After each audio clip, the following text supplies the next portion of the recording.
नमस्कार दोस्तों, कैसे हैं आप लोग। स्वागत है आपका अपनी ज्ञान की खिड़की में। आज ज्ञान की खिड़की में हम बात करने वाले हैं डेटा प्रोसेसिंग के सेकंड पार्ट को। अगर आपको फर्स्ट पार्ट देखना है तो उसका लिंक मैं आपको डिस्क्रिप्शन बॉक्स में दे दूंगी। सेकंड पार्ट में हम डिस्कस करेंगे टाइप ऑफ डेटा प्रोसेसिंग। तो आइए बिना किसी देरी के हम अपनी वीडियो की शुरुआत करते हैं और बात करते हैं कि डेटा प्रोसेसिंग के क्या क्या टाइप होते हैं। तो डेटा के सोर्सेज और डेटा प्रोसेसिंग के स्टेप्स के बेसिस पे डेटा प्रोसेसिंग मेनली 5 टाइप की होती है। सबसे पहले हमारी आ जाती है बैच प्रोसेसिंग, सेकंड है रियल टाइम प्रोसेसिंग, थर्ड हमारी हो गई ऑनलाइन प्रोसेसिंग, उसके बाद नेक्स्ट आती है मल्टी प्रोसेसिंग और लास्ट में आती है टाइम शेयरिंग प्रोसेसिंग। तो आइए एक एक करके इनके बारे में जानने का प्रयास करते हैं। तो सबसे पहले बात आती है बैच प्रोसेसिंग की। तो बैच प्रोसेसिंग जो होती है वो लार्ज अमाउंट ऑफ डेटा के लिए यूज की जाती है। इसमें क्या होती है, जो प्रोसेसिंग होती है वो बैचेस के फॉर्म में होती है। मींस डेटा को एक पर्टिकुलर बैच में डिवाइड करते हैं और उस बैच पे सेम ऑपरेशन परफॉर्म किया जाता है। मींस डेटा को क्या होता है, छोटे छोटे सेट के फॉर्म में डिवाइड किया जाता है जिसपे सेम ऑपरेशन परफॉर्म करना हो, ताकि पूरे के पूरे डेटा पे एक बार एक कमांड देने पर या एक फंक्शन देने पर पूरे डेटा पे सेम ऑपरेशन परफॉर्म हो जाता है। फॉर एग्जांपल आप ले लीजिए, किसी कंपनी की हमें salary, total amount of salary बनानी है, जिसकी सैलरी में हमें बोनस ऐड करना है। तो हम क्या करेंगे, सैलरी का जो कॉलम होगा उस पर लेंगे और उस पर एडिशन ऑपरेशन परफॉर्म कर देंगे। उसका बैच बना के उस पर एडिशन ऑपरेशन परफॉर्म कर देंगे। तो इससे क्या होगा, हमने एक कमांड दी और पूरे के पूरे जितने भी इंप्लॉयज हैं उनकी सैलरी में बोनस ऐड हो गया और टोटल अमाउंट ऑफ सैलरी हमें पता चल गई। तो इसी तरीके से डेटा में हम बैच प्रोसेसिंग का यूज करते हैं। बैच प्रोसेसिंग का एग्जांपल हो गया पेरोल सिस्टम। पेरोल सिस्टम जो होता है वो बैच प्रोसेसिंग के सिद्धांत पे ही काम करता है। नेक्स्ट आ जाता है इसके बाद रियल टाइम प्रोसेसिंग। तो रियल टाइम प्रोसेसिंग में क्या होता है कि जैसे ही हमारा इनपुट दिया जाता है, प्रोसेसर उस पर काम करके तुरंत का तुरंत उस पर उसी टाइम पे रिजल्ट प्रोवाइड करा देता है। इसका एग्जाम्पल आप ले लिया जाए तो इसका एग्जाम्पल हो गया एटीएम से हम जब भी विड्रॉ करने जाते हैं तो वहां पर हमारी रियल टाइम प्रोसेसिंग यूज की जाती है। ये प्रोसेसिंग जो होती है वो स्मॉल अमाउंट ऑफ डेटा के लिए यूज की जाती है।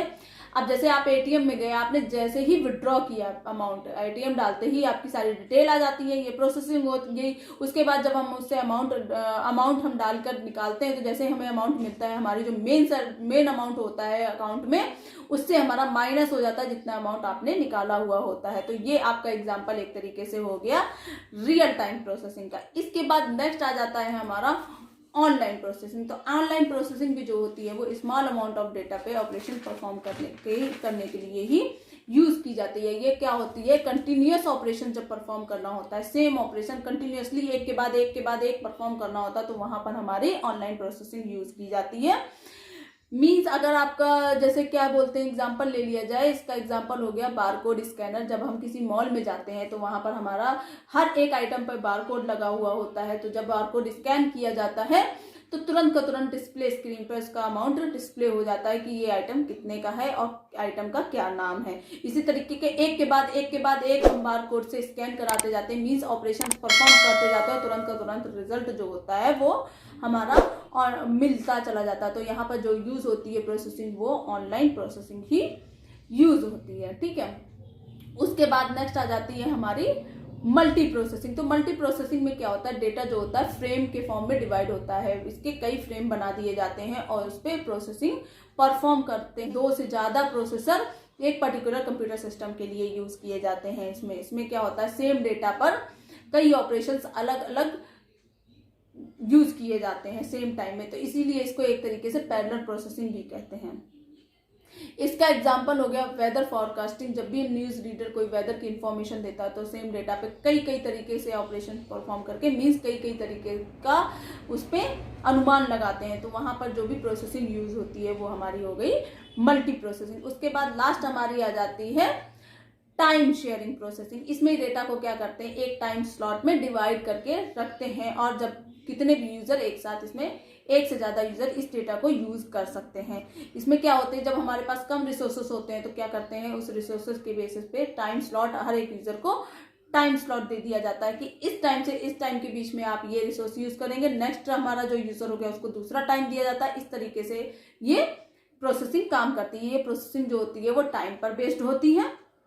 आप एक एग्जाम्पल ले लीजिए, अगर आपको पास एक पेन है और 4 लोग उसे यूज करना चाहते हैं, तो हमने क्या किया, उस रिसोर्स जो मतलब हो गया पेन हो गया, उसको क्या कर दिया, हमने बांट दिया कि 1 से 2 बजे के बीच में फर्स्ट यूजर यूज करेगा, 2 से 3 के बीच में सेकंड यूजर, 3 से 4 के बीच में दूसरा यूजर और 4 से 5 के बीच में लास्ट यूजर हमारा इसको यूज करेगा। तो इस तरीके से जब टाइम स्लॉट में बांट दिया, तो जो भी हमारे रिसोर्सेस होते हैं, अगर हमारे पास कम डेटा होता है या सेम डेटा को कई लोगों को यूज करना होता है, तो यहाँ पे हमारी टाइम शेयरिंग प्रोसेस यूज की। अगर आपको ये वीडियो पसंद आ रही है तो प्लीज इसे लाइक करिए, कमेंट बॉक्स में कमेंट करना ना भूलिए। अगर इससे रिलेटेड कोई क्वेरी है तो आप उसको कमेंट बॉक्स में पूछ सकते हैं। अगर आपको मेरी वीडियोस पसंद आ रही है तो प्लीज मेरे चैनल ज्ञान की खिड़की को सब्सक्राइब कर लीजिए। मेरे साथ जुड़े रहने के लिए धन्यवाद। फिर मिलेंगे नेक्स्ट वीडियो में।